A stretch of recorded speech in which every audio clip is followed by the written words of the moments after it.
Hi there, I'm Rose Heathcote and I'm a learner, writer, and teacher, and I care about solving problems that matter. And if you're anything like me and you believe that there are things that we can actually do about climate change, then you're in a good space. And I want to work with people like you to try and figure out what is it that we need to do in order to make a difference. Now, I was raised and I've worked in developing countries. And I'm sad to say that in the past, over the past decade or so, where I've tried to really stimulate and promote the attention to sustainability improvement, I found very little appetite for the topic. And, it really was a case of leaders not placing as much focus on it and perhaps not prioritizing it, or at least other problems taking center stage. But I'm pleased to see that this is starting to change, and we are definitely seeing a growing awareness in companies, amongst leaders, where they now realize that this is something serious and this is something we need to consider and something that we need to put into our list of priorities as to what we're dealing with. And, needless to say, this is a big challenge, and we're going to need everybody's hands on deck to help us solve the sustainability challenge. I think we've got a lot more open ears these days than we used to, and that tells me that there's probably a nice stimulated hunger for learning about lean and green and how do we transform the business for a more sustainable future. And that should get us thinking, how do we get this done and what do we do? And I think the first thing we should probably talk about is, what do we take our cue from, and what are our priorities, and how do we place our focus on the right things?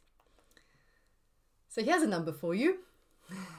1.795, the number of planet Earths that we need in order to provide the resources we need and to absorb the waste that we create. That's quite a telling number, and I think that puts it in perspective in a very harsh way as to what we're dealing with here. Now, it's not always easy to lift ourselves out of the day-to-day pressures and to, basically look about us and see what's really happening around us.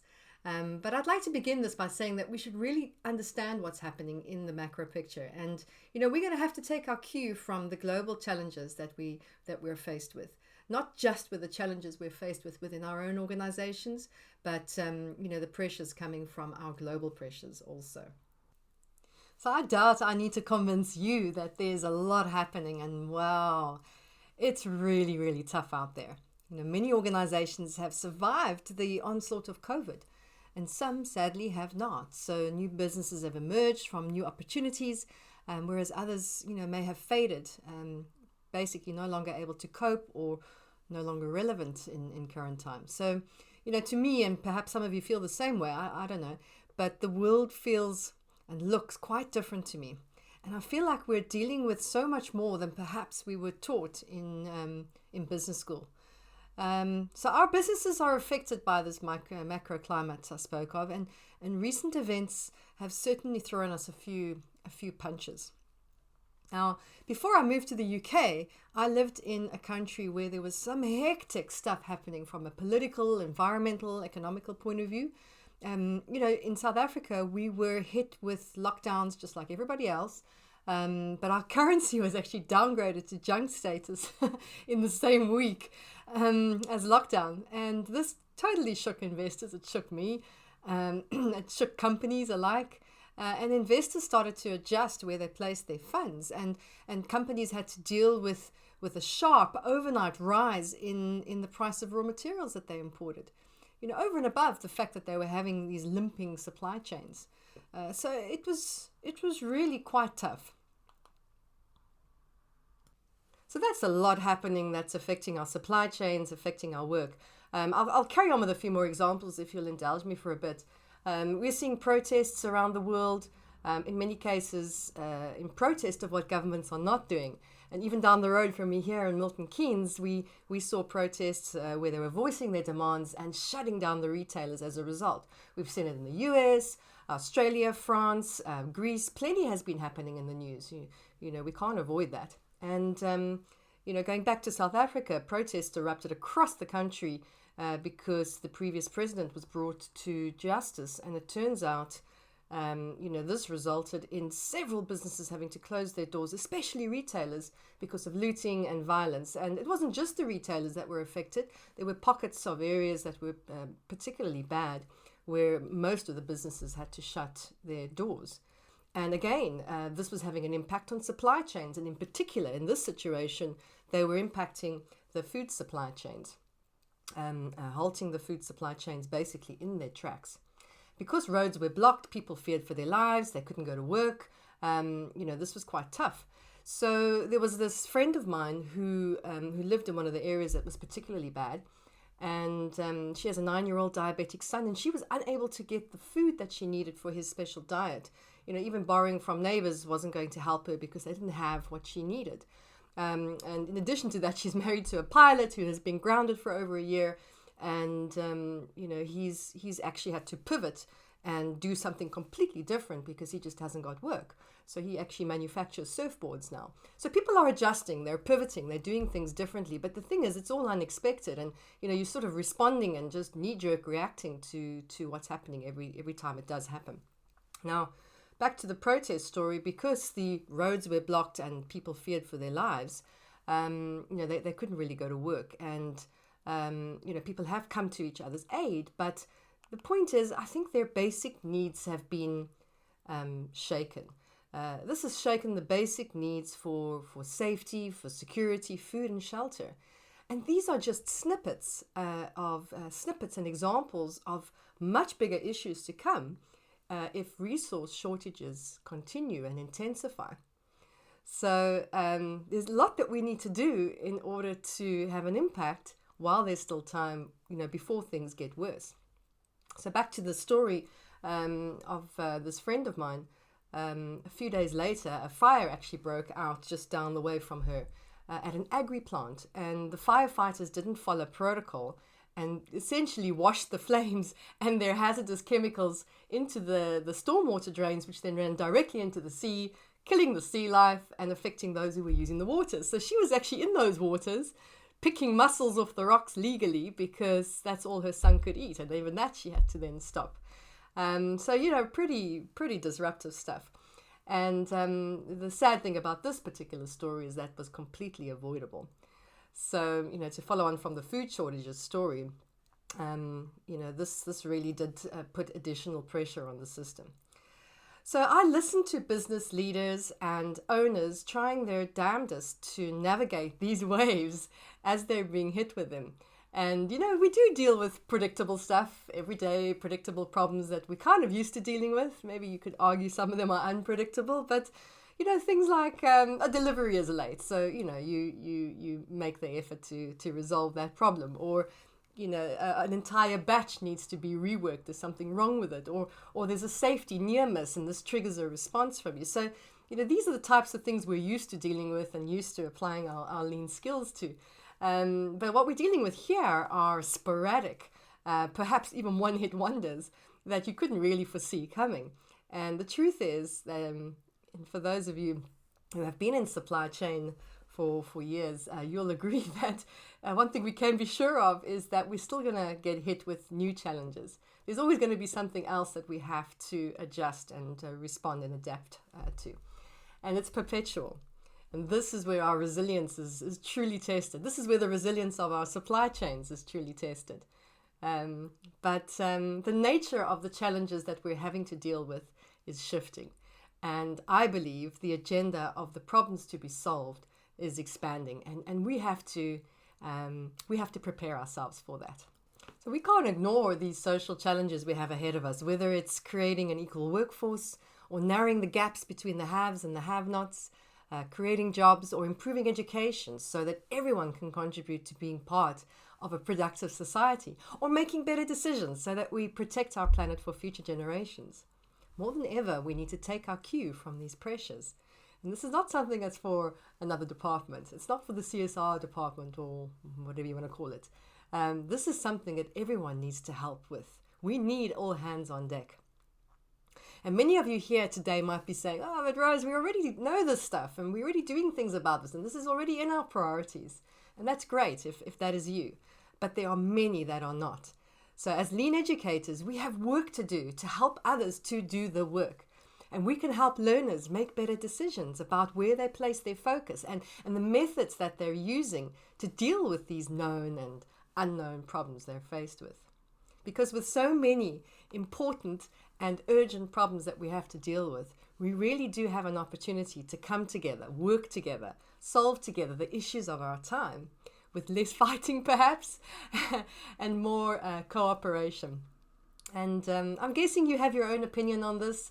I'm really hoping that you are already thinking, how do we bring lean and sustainability thinking together? And how do we facilitate sustainable change through our lean skills that we already have in our back pockets? So I thought I would bring in a heavy hitter for the next slide. And I figured, let me bring in the Pope. And I think I saw this quote in one of John Elkington's articles. And he quoted in that article the Pope saying that I often wake up in the middle of the night and I start thinking about grave problems and decide to talk about them with the Pope. And then I wake up completely and remember I am the Pope. So there's actually a very good reason why I wanted to introduce this to you in this way, because I believe the next theme we should talk about is making it our problem. And here comes my disclaimer. Sustainability is rather a big word. There is so much sitting behind this word and how we need to meet the needs of the present without compromising the well-being of future generations. And this does make it somewhat of an elephant to have to eat. We've got a lot to think about in how we combat pollution, emissions, how we combat water shortages, and improve workplace conditions. Now, I've chosen to focus on climate change in this presentation, but I'm conscious that there is so much more for us to talk about. So just remember that sustainability is really a big word. So the heat is on, and climate change is on us. It's on us and it's on us. And the UN Climate Panel released its assessment quite recently, and it's quite a long report, and the IPCC scientists have sketched a less than cheerful picture for us. But the message is loud and clear. We did it. This is on us. And it's basically, they're quoting in the report saying that it's unequivocal that human influence has warmed the atmosphere, ocean and land.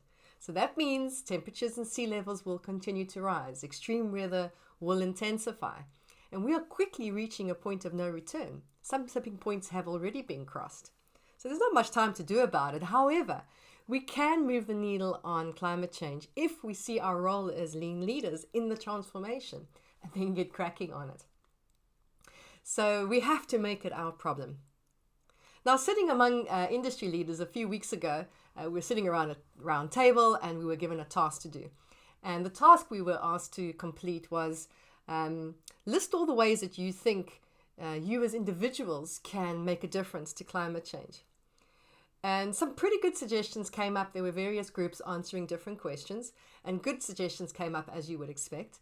But it didn't take long for the conversation to turn. And it turned towards, well, unless policymakers do something about it, there's not much we can do, is there? And everybody went, And with that, the table went silent. All the ideas dried up. And basically, it was now somebody else's problem. Or what are we going to do about it? Yes, policymakers do have a significant role to play. It's important that the policies be changed to suit what we need them to do. But this is still something for everyone to do. This is still something where everyone must do their part. And this is going to require a collective shift in responsibility and a collective shift in our behaviors and our actions towards a clear goal. By the way, the specific question that we were asked to discuss around the table was how we would, as individuals, decarbonize our travel or mobility. So each table had various ones they had to tackle, and that was ours. And before those ideas died a death, and it became policymakers' problem, our group was actually quite animated. And at first, the obvious stuff came up. I boasted about how I had sold my Land Rover in favor of a low carbon emitting vehicle, and now I ride my bicycle to campus a few times a week, get a bad hair day as a result, so be it. But my health is improving. I also feel as though I'm practicing a little bit of what I teach, which is a good thing. So we all gave examples of what we're doing personally and what we could potentially do. Other ideas were explored, such as remote working. This came up as you'd expect. People spoke about how the demand for bricks and mortar is changing in their businesses, not in all areas, but certainly in some. And they spoke about how they're using technology to help facilitate that change, how leadership needs to now adjust and learn to trust people to do the work from home so that they can actually travel in less. We also spoke about sharing capacity, such as cars, so reducing the consumption that triggers carbon emissions by using carpools for work, carpools for school, after hours activities, whatever. Just a quick diversion. Here's a random question for you, and if you'll indulge me, what percentage of the day do you think most cars sit idle during the office hours? So what percentage of the office day do you think most cars sit idle? I'll carry on while you think about that. So I saw on Instagram that, I saw it a few weeks ago, that you've got this really cool app where you can really easily rent a car at quite a good price for short periods of time. And one of the suggestions that came up from the group is that we need to use simple apps like this, use technology like this to rent vehicles as we need them on demand rather than owning them, essentially tapping into what we call a servitization model. So you don't need to own the car, you just rent it for small periods of time. Like, for example, you need it for a customer visit on a Wednesday, you hire one just for that. Or you want to take your family away for the weekend, so you rent an SUV for the weekend. So on-demand cars without the hassle of owning and maintaining them. And that was quite a nice shift in the group as well. And then bikes came up again. Some companies encourage bike schemes. I live just down the road from Silverstone Racetrack, and at the Silverstone Tech Cluster, they've actually got a bike scheme there where people can borrow a bike to ride around the facility, and then you pretty much leave it where you're done with it. And I've seen examples even in factories. Actually, more than 15 years ago, in a factory in India, they were using bicycles to deliver parts from station to station quite safely. They'd set it up in a really safe way to be able to replace the need for forklifts and other carbon emitting vehicles. Just as one example of bicycles in the facility. So even in the UK, you can get tax benefits for owning a bike or using a bike for work. I struggle to find parking for my bicycle on campus and even around town here. So I do think there's work to do to enable some of these great schemes. So even if you're thinking about what you're buying in the shops, that was something that came up in the group. They were thinking about the fact that we also need to educate ourselves to start questioning what we're taking off the shelves in the shops. So, making better decisions as consumers, questioning how was this product made? Where has it come from? How far has it traveled? So that we educate ourselves to make better buying decisions. So that came up as well. So I disagree that this is someone else's problem. And only for policymakers. If we want to get this stuff done, we have to take responsibility and start asking, what can we do? Later in the slides, I'll show you a pie chart of energy emissions, and actually more than, I think it's 10% of the emissions comes from residential usage. And, that already puts it in perspective that there are things we can do as individuals within our control. So we'll come back to that. So it's not just about passing the buck and saying this is someone else's problem. We need people to take responsibility, because what we're looking for also, forgive me for saying it, you can call it what you like, it's a mindset change. And, we're trying to make a difference in how people think about everything that they're doing and the decisions that they're making and how they're doing the work every day and what problems they're solving. And imagine if millions of lean thinkers around the world start helping to solve these global problems. That collective effort will mean something. So back to the diversion question from earlier, it's more than 90% that cars are idle during office hours. So that's certainly something to think about. All right, on to the next theme then. Let's talk about money next. Now, it's pretty difficult to get all leaders on board when they're still completely focused on profit and shareholder value. And as with any improvement, you still have to sell your ideas.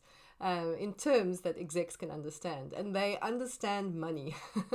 So as a lean thinker, we still have to learn to pitch our ideas in such a way that they appear financially attractive too. And the tough part is that there is a premium to going green that you still have to get around, and there is also a cost of doing nothing that you need to present. But the good news is that there is sufficient evidence to support the business case for sustainability. So this manifests in various ways. It manifests in top-line growth, bottom-line improvement, and people asset attraction and retention. So, forward-thinking companies, they need ethical supplier contracts, because your eco-conscious customers are going to start insisting more and more on sustainable performance. Some already are. And it's only a matter of time before slow-to-change companies lose revenue over it. Think about wasting resources. Wasting resources, energy, capacity, that all costs money. Consuming unnecessary materials and tolerating poor yields, that costs money. Paying fines and penalties because you're not doing things the right way, that strains cash flow. So, we've got to think about these things, that there is a business case for sustainability. Think about your talent. Think about your people. Lean thinkers are always talking about how people is absolutely our greatest asset. And that makes sense then, that we consider how are we going to attract good talents, and how are we going to keep them, how are we going to hang on to them, especially the up and coming generation who choose to work for ethical companies.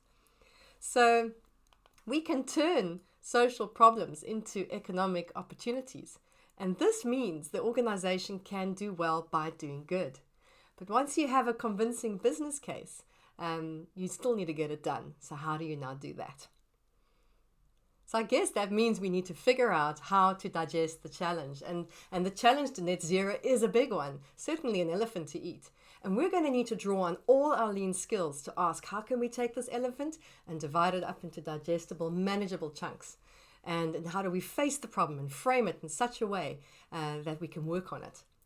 So, how we improve will come from various angles. It'll come from innovative leaps. It'll come from breakthrough improvements. It'll come from day-to-day learning and improving, whatever language you like to use. But it'll still come from people. And we therefore have work to do to equip our people with the skills they need to do this. And we mustn't forget, we still have all the learning systems that we need, that we have in place in order to help us see the problems and solve the problems.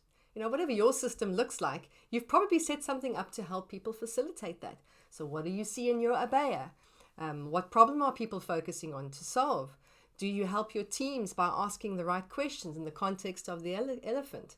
Do they capture their stories in something like an A3? And in that A3, are they even talking about impact? Do the daily learning systems trigger their attention to important stuff? Is it coming into their meetings? Is it coming into their conversations? Use the systems you already have, that you've already developed. Help your teams. Help your teams to think global, but to act local. So, you might have your own picture of what this looks like. I'll just share with you a few of my thoughts. But I still think the view of the customer is still super important. What do your customers need? What are they saying needs to improve, and how are we responding to that? What are your employees suggesting? What are they saying needs to change? They're close to the action. They're close to the operations. They know what the problems are, and they know what the solutions are. So how are we bringing that into our bigger picture? There's also the voice of the business. So of course, there's still going to be the strategic direction the business needs to take, the view of the market, and all those good things that you're bringing into the big picture view. But we also need to make sure that included in that view, we have the voice of the planet. What are we doing in order to reduce emissions? What are we doing to improve the sustainability of our business? Now, it's hard to know where to improve when you're not really sure where you stand. And to make the problem transparent, we also have to take a hard look at how we measure performance. And I'm not talking about leading or managing by objectives, but I'm talking about being transparent. Because solving problems that matter means measuring what matters as well. And narrowly focusing only on show me the money is a limitation. And that's not going to take us very far in this challenge. So do you know within your business, how much do you contribute to emissions, to carbon emissions? Now, the most significant contributor to global warming is carbon dioxide emissions, with smaller roles played by other gases.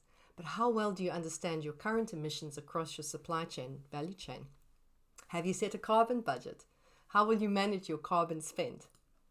Now, I don't know about you, but I have found it particularly hard to make sense of all the data and all the information out there on climate change. And sometimes, just as I feel I've got a handle on it, something throws me into confusion, and then I've got to start all over again. And I suppose that's the nature of continuous learning, and maybe it's a good thing.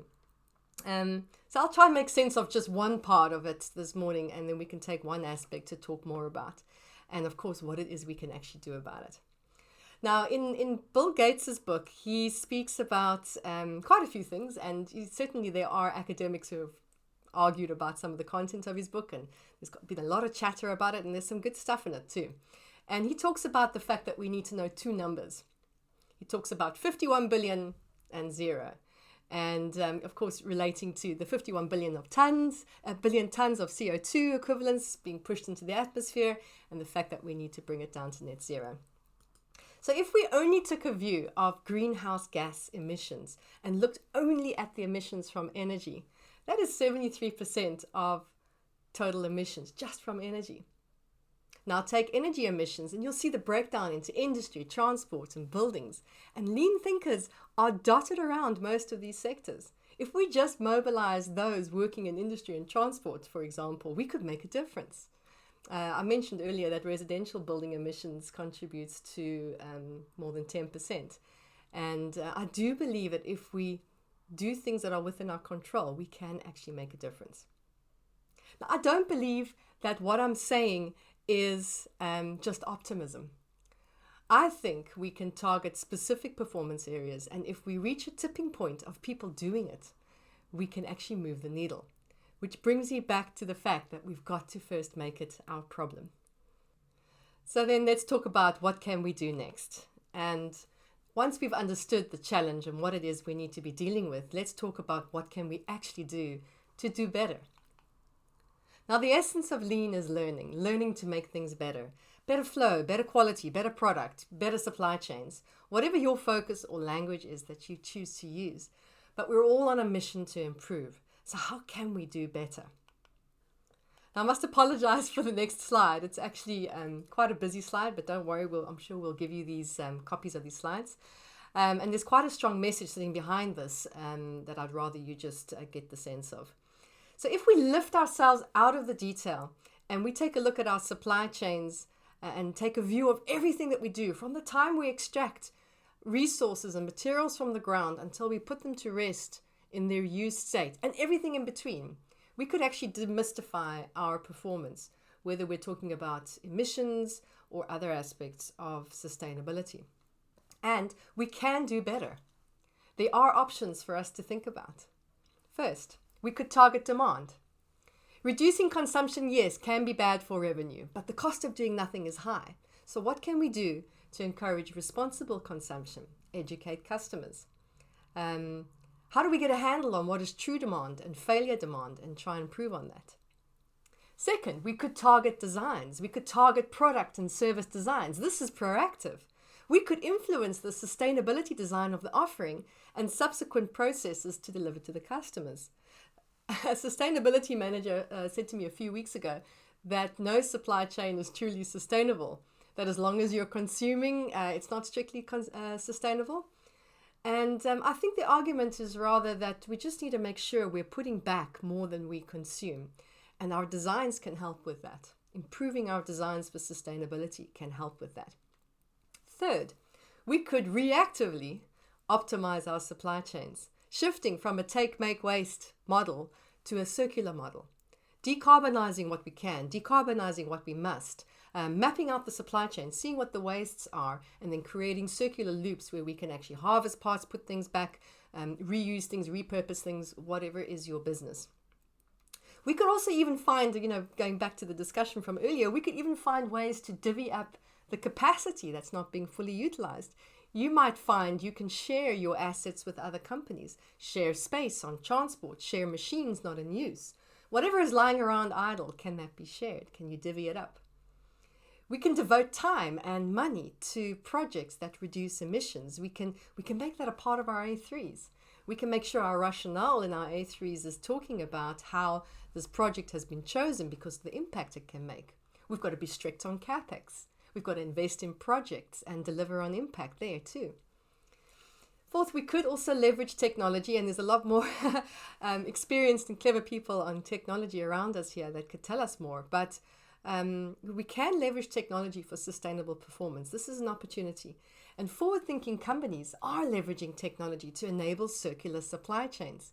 I mentioned servitization earlier as one example, where the business model evolves to sell a service as opposed to a tangible product. So instead of buying the car, I rent it. I don't need to worry about the maintenance. The company takes care of this. They invest in the technology and the skills and everything else to proactively keep that car maintained. And they're the ones that have to respond quickly to the reactive issues. They use quick feedback mechanisms, for example, to help them understand when things are going wrong, or early warning systems, whatever. They use technology to help them with that.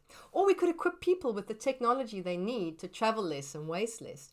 We could invest in the technology that helps us to learn faster about our problems. Give us the data that we need to understand the issues faster so that we can apply cognitive thinking to the problem. Now, a few weeks ago, Daryl Powell posted something on LinkedIn. He posted a statement saying along the lines of, the future is lean, digital, and sustainability. Sorry, lean, digital, and yes, green, I think he said. And I agree. And as educators, I believe we have to help our learners see how we bring this trilogy together and bring it together towards a common vision. The last thing I'll mention, the fifth thing I think we should think about, is we have to keep up with our cycles of learning to improve on the base continuously. Maybe an obvious statement to make, but I just don't want us to lose sight of the fact that we're still going to have to use continuous improvement practices to continuously improve. And to achieve this, employees will then need to be mobilized and equipped with the critical skills that they need.